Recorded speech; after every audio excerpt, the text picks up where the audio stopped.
Estamos comenzando este año y muchos han comenzado a leer la Biblia y han comenzado precisamente en el libro de Génesis.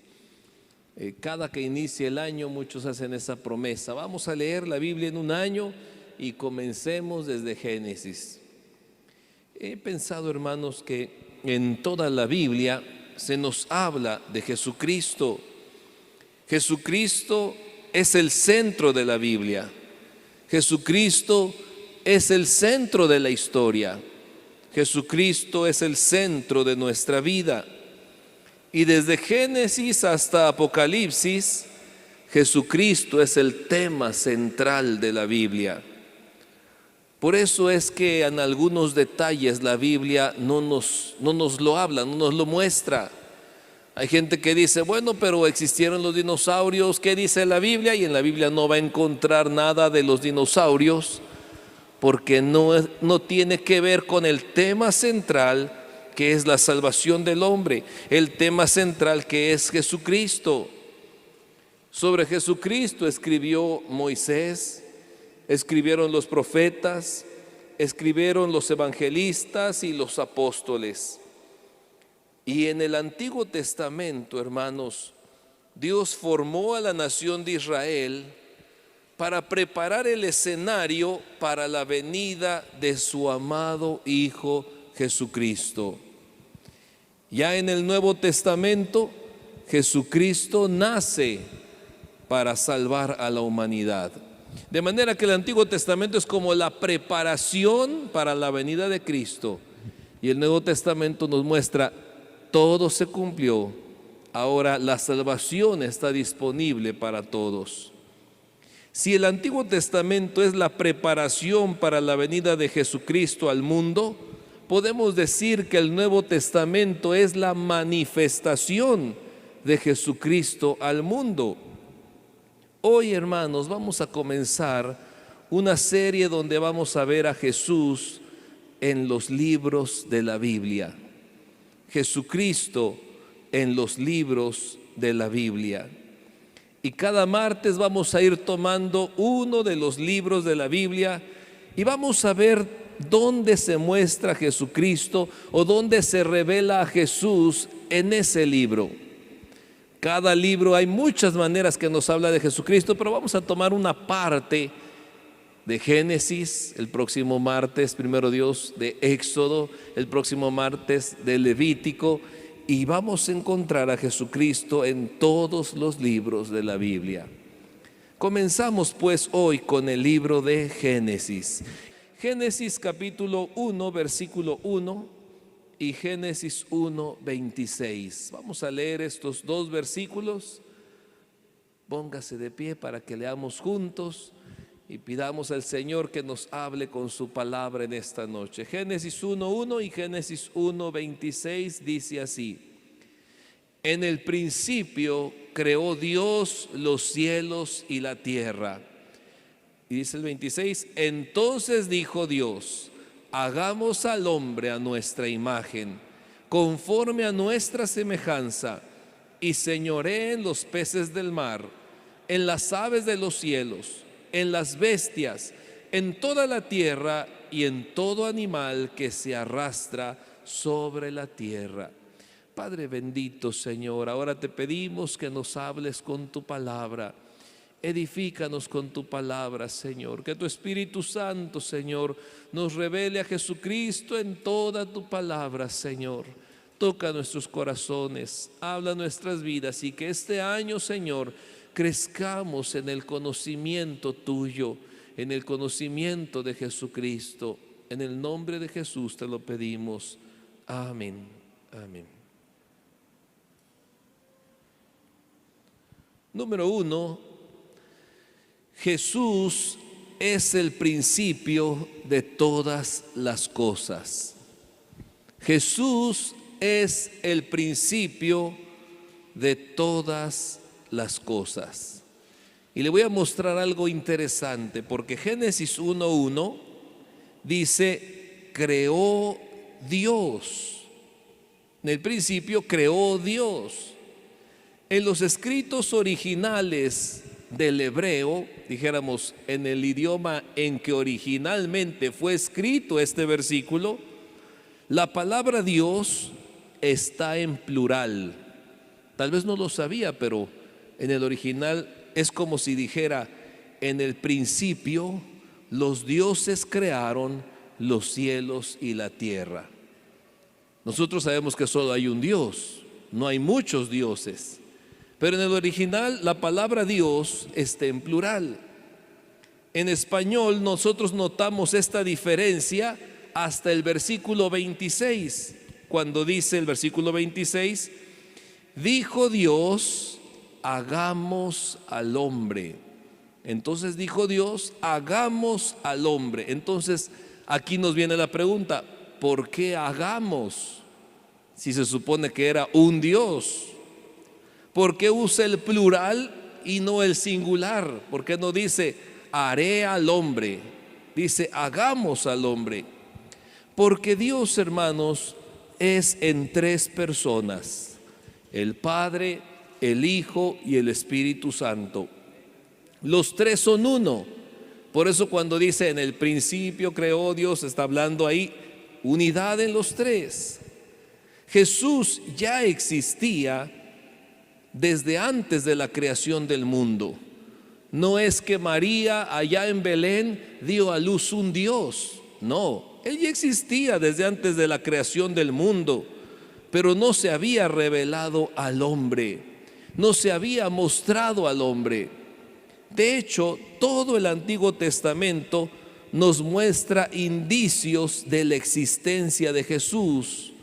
Todo el Antiguo Testamento nos muestra indicios de la venida de Jesús. Pero ¿sabe qué?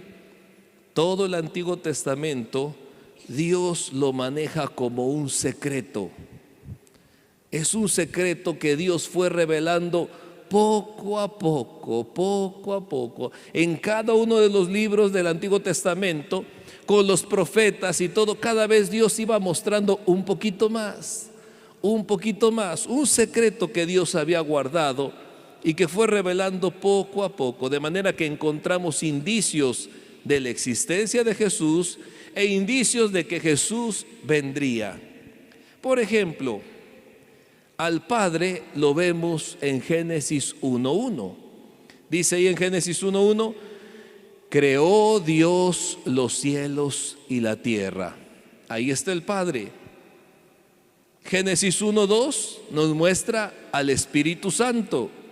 Y la tierra estaba desordenada y vacía, y las tinieblas estaban sobre la faz del abismo, y el Espíritu de Dios se movía sobre la faz de las aguas.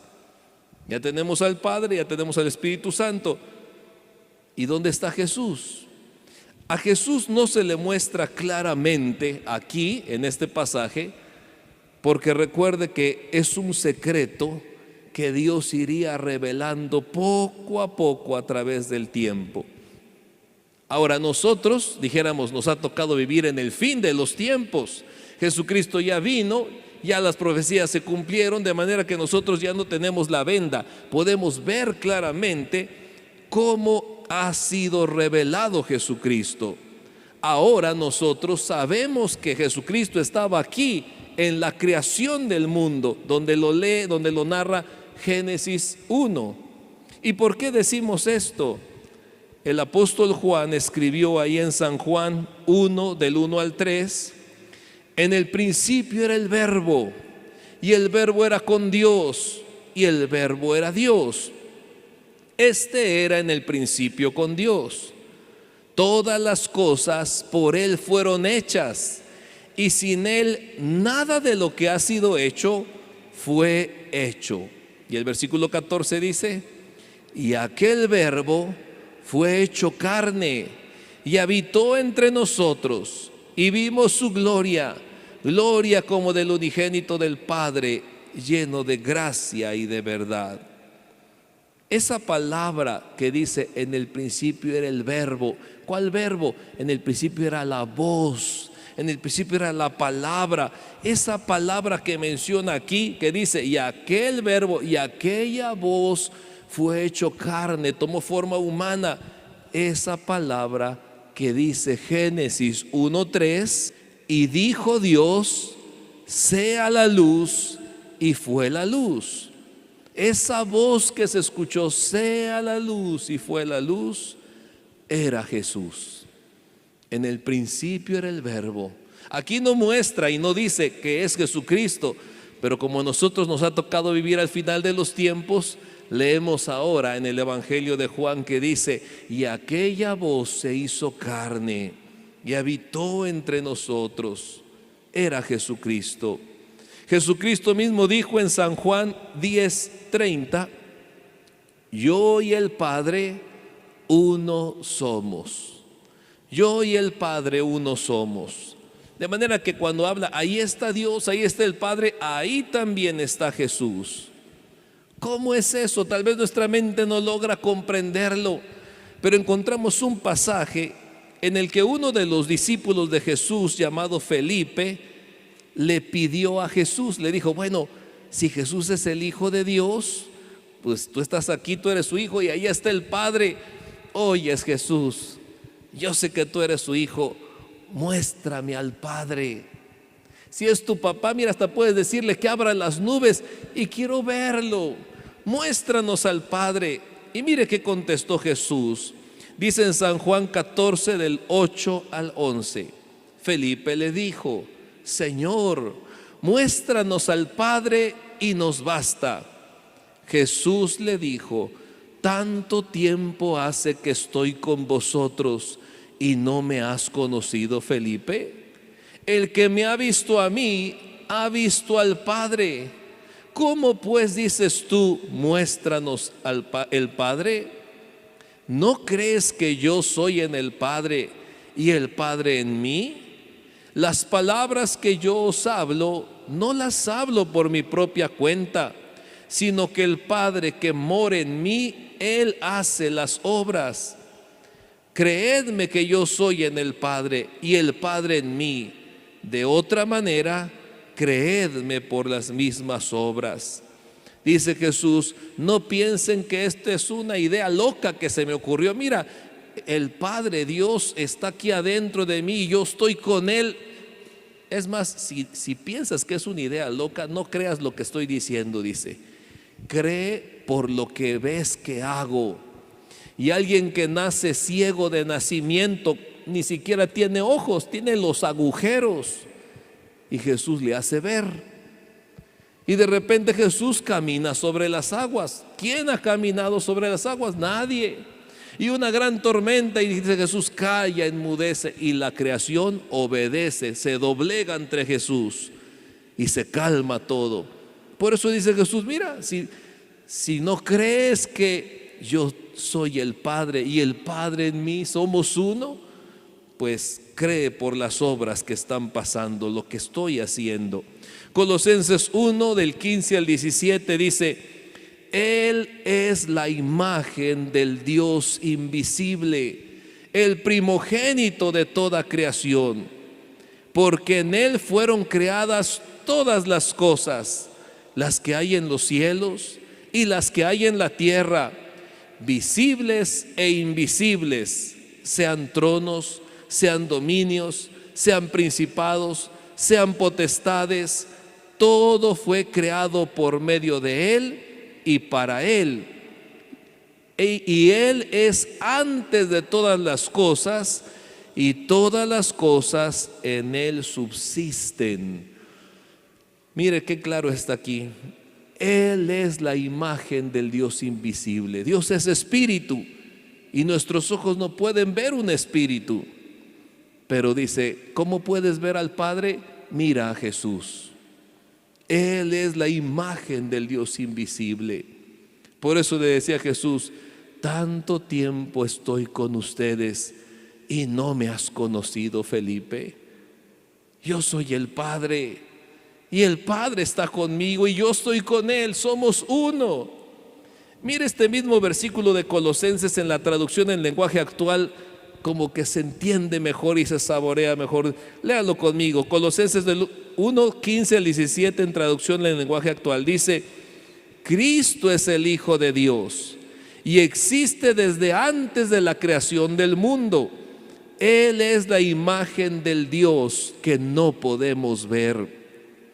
Por medio de Él, Dios creó todo lo que hay en el cielo y en la tierra, lo que puede verse y lo que no se puede ver, y también los espíritus poderosos que tienen dominio y autoridad. En pocas palabras, Dios creó todo por medio de Cristo y para Cristo. Cristo existía antes de todas las cosas.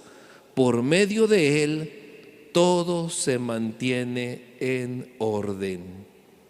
De manera que Jesús no solamente creó los cielos y la tierra, y cuando dice, sea la luz, era Jesús. Él creó los ángeles, los arcángeles.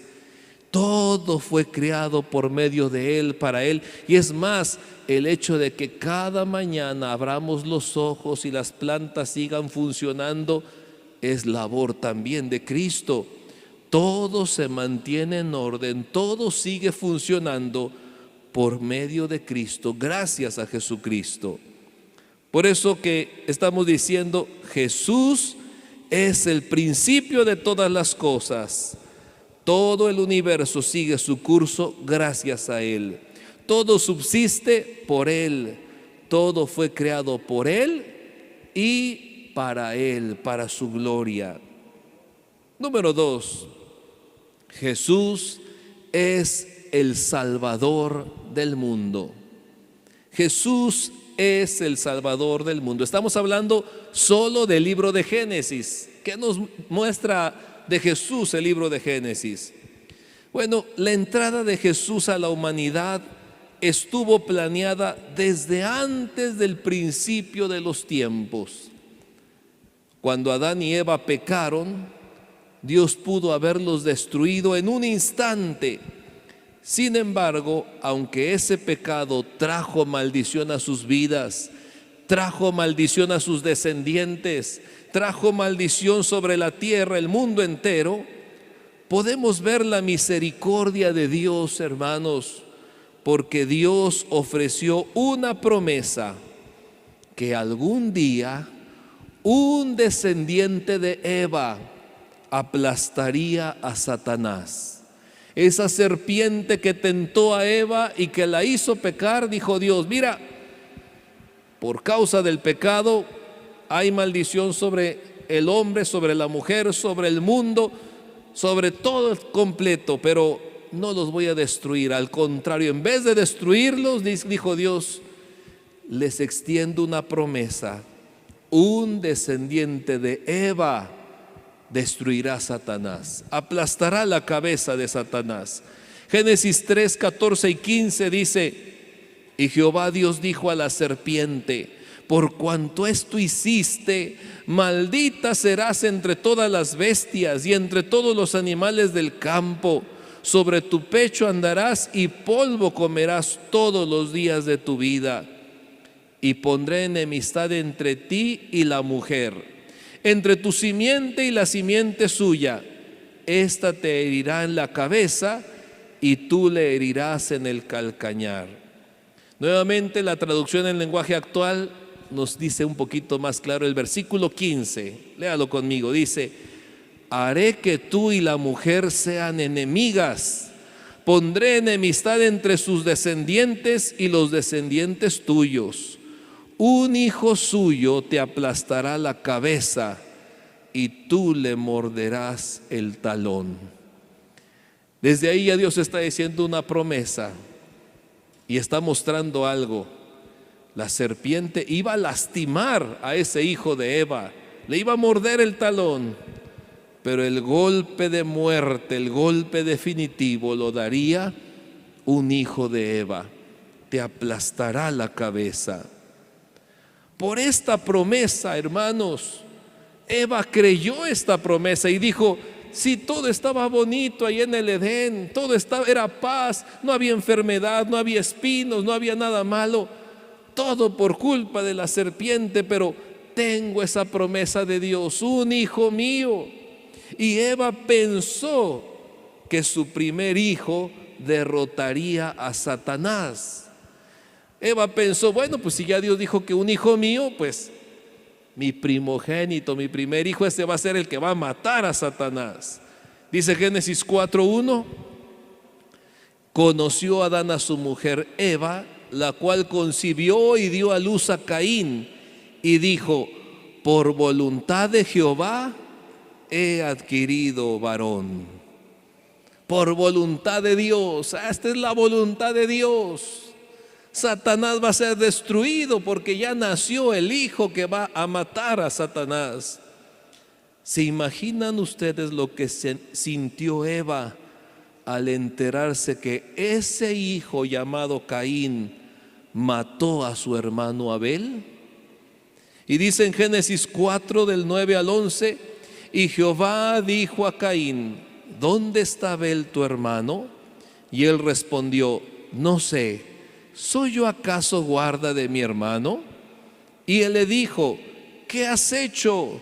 La voz de la sangre de tu hermano clama a mí desde la tierra.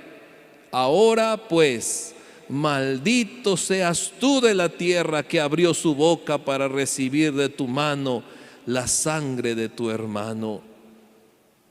Esa esperanza que había ahora está maldita. Mató a su hermano.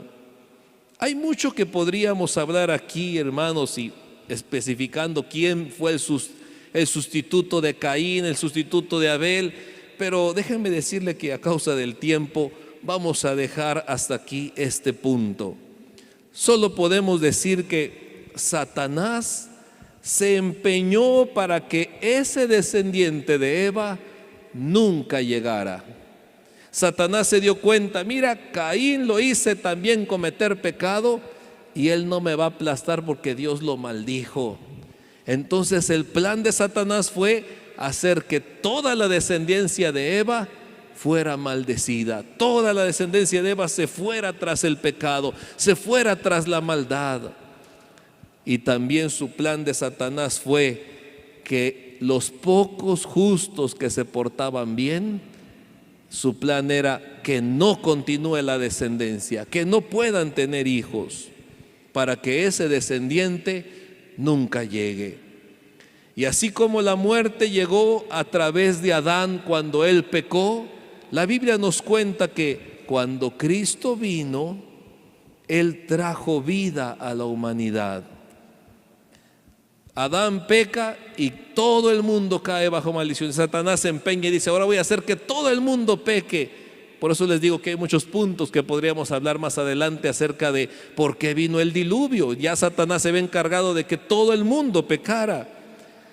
Pero cuando Cristo vino, si Adán con el pecado trajo la muerte, Jesús trajo la vida. Y lo dice ahí en Romanos capítulo 5 del 12 al 19, dice así, por tanto, como el pecado entró en el mundo por un hombre y por el pecado la muerte, así la muerte pasó a todos los hombres por cuanto todos pecaron.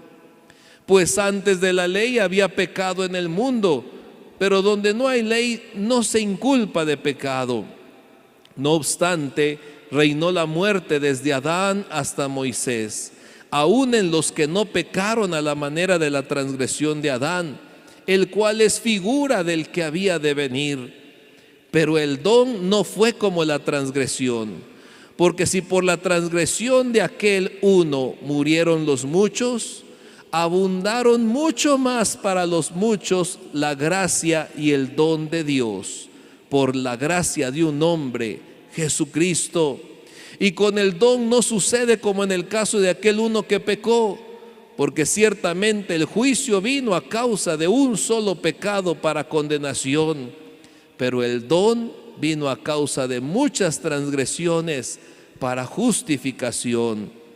Pues si por la transgresión o el pecado de uno, Adán, reinó la muerte, mucho más reinarán en vida por uno solo, Jesucristo, los que reciben la abundancia de la gracia y del don de la justicia. Así que, como por la transgresión, el pecado de uno, vino la condenación a todos los hombres, de la misma manera, por la justicia de uno, Jesucristo, vino a todos los hombres la justificación de vida, porque así como por la desobediencia de un hombre los muchos fueron constituidos pecadores, así también por la obediencia de uno los muchos serán constituidos justos. Note que lo que estamos hablando de Jesús, que Él viene a borrar el pecado, que Él viene a dar vida cuando Adán trajo muerte por el pecado, eso no se menciona en Génesis, eso se menciona en el Nuevo Testamento. Así que, regresando un poco al libro de Génesis, podemos decir que el libro de Génesis nos muestra las primeras líneas del plan de Dios para el nacimiento de Jesucristo. De todos los pueblos de la tierra, Dios traza la primera línea y escoge a Abraham para que sea el padre de una nación escogida. Y de igual manera les dije, Satanás está empeñado, no tiene que nacer esa simiente. Y Abraham no podía tener hijos. Dios hizo un milagro y nace su hijo Isaac. Y luego esa segunda línea que sigue trazando Dios para la venida de Jesucristo, Isaac se casa y tampoco puede tener hijos. Como que Satanás estaba empeñado, no vendrá esa simiente, no vendrá. Hace una oración por su esposa y es entonces cuando nace también Jacob y Esaú, dos hijos que tuvo. Y de los dos hijos, Dios traza la línea sobre Jacob. Esta es la línea de los descendientes donde vendrá Jesucristo. Y Jacob tuvo 12 hijos. Después fue llamado el nombre de Jacob por Israel. El libro de Génesis termina con el relato de uno de los hijos de Jacob, llamado José. Hasta este punto, terminando el libro de Génesis, podríamos decir, es muy temprano para pensar que Jesucristo vendría el próximo año o vendría la siguiente generación. Terminamos el libro de Génesis con Jacob o Israel, sus 12 hijos en vida, uno de ellos llamado José. Y aunque pudiéramos pensar hasta este punto de Génesis, pues va a venir el que va a destruir a Satanás, tal vez venga el próximo año. Es muy temprano todavía. Jesús nos revela la continua protección de Dios, hermanos. El libro de Génesis no solamente nos muestra las líneas que Dios estaba tendiendo de la profecía, sino que también el libro de Génesis nos muestra cómo Dios se encargó de proteger a su pueblo, de proteger la línea de las personas que serían el linaje de Jesucristo. Pónganse de pie, hermanos.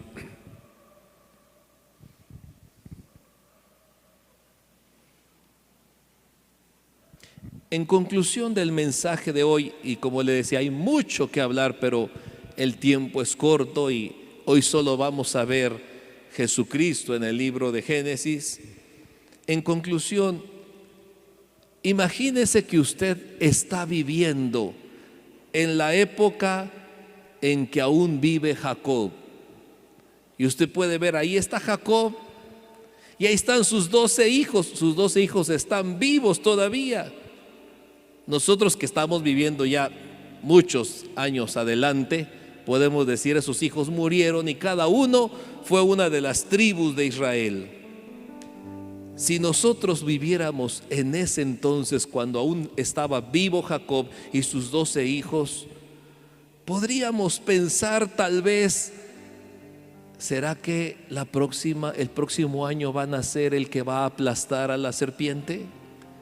O bueno, tal vez no el próximo año, pero va a ser la próxima generación, nos va a dar el que va a aplastar a la serpiente. No fue así. Todavía iban a pasar muchas cosas. Sin embargo, hermanos, y yo quiero que piensen esto, el tiempo ha pasado.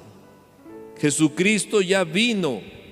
Jesucristo ya murió por nuestros pecados, ya ascendió a los cielos ya prometió regresar por su iglesia antes de que el juicio de Dios caiga sobre esta tierra por todos los pecados de la humanidad. De manera que, puesto que todas las profecías ya se han cumplido, puesto que Cristo hace tiempo que murió por los pecados y nos ha estado llamando al arrepentimiento porque hoy puede perdonar nuestros pecados, la pregunta de esta noche sería: ¿qué nos hace pensar que Dios no cumplirá su promesa de venir otra vez? ¿Qué nos hace pensar que a lo mejor es mentira que Jesús viene y que el juicio de Dios va a caer sobre la tierra? O mejor aún, ¿qué nos hace posponer nuestra entrega a Cristo, nuestra entrega total a Él, cuando ya todo se ha cumplido? No hay pretexto. Para esta generación que estamos viviendo, ya no hay pretexto.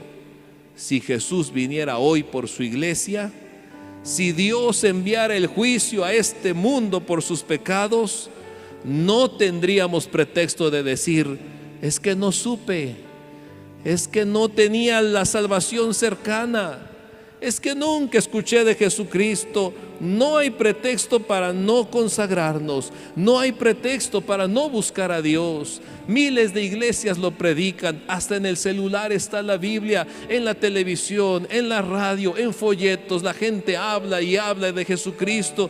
En Semana Santa, en Navidad, no hay pretexto para esta generación si Jesús enviara su juicio hoy, porque todo el tiempo Dios ha estado llamando al arrepentimiento.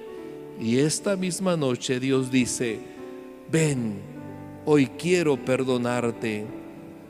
Si nosotros no nos hemos arrepentido y no nos hemos entregado a Él, no hay pretexto.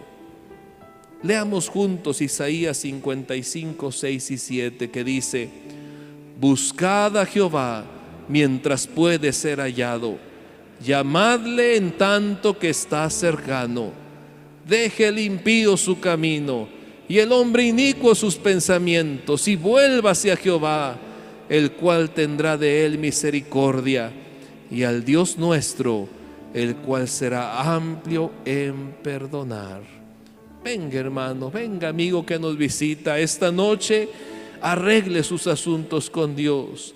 Él, dice aquí la palabra, tendrá misericordia de nosotros y Él perdonará nuestros pecados. Hoy que es tiempo, hoy que todo se ha cumplido, hoy que Jesucristo ya murió por nuestros pecados, no hay pretexto para no entregarnos a Él.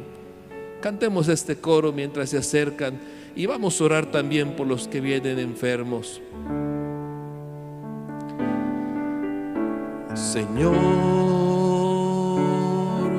Señor Jesús, yo sé que tú eres grande, yo sé que tú eres fuerte,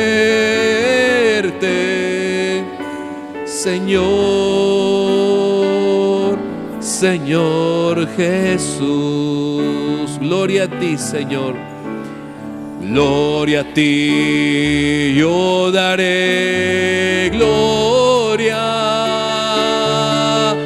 lo haré eternamente, te daré por siempre gloria,